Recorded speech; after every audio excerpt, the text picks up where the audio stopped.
športni dvorani osnovne šole Frana Albrehta se je odvijalo državno tekmovanje v skokih na mali prožni ponjavi.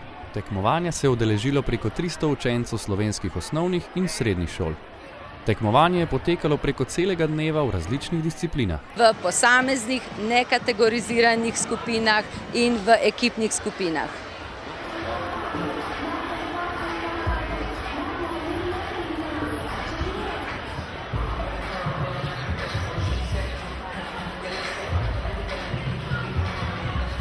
Učenci in dijaki so se po mnenju sodnikov odlično odrezali, po kakšnih kriterijih pa jih ocenjujejo.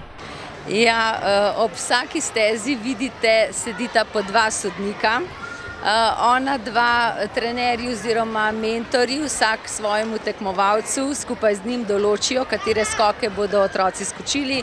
Vsak ima na voljo 3 skoke in oni gledajo tehnično izvedbo posameznega skoka, ki se pa seveda na strokoven način zadeva oceni in potem dobimo zmagovalce. Tekmovalci so se na tekmovanje pripravljali različno.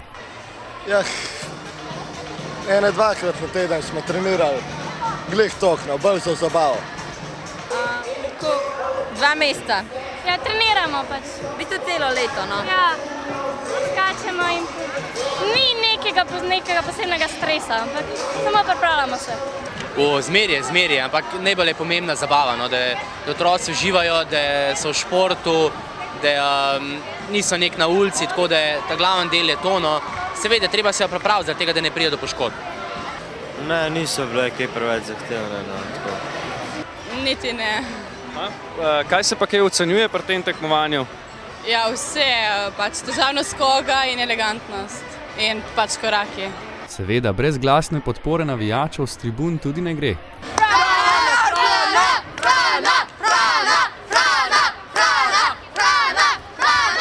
Kakšen zalogaj pa je bila organizacija takšnega dogodka?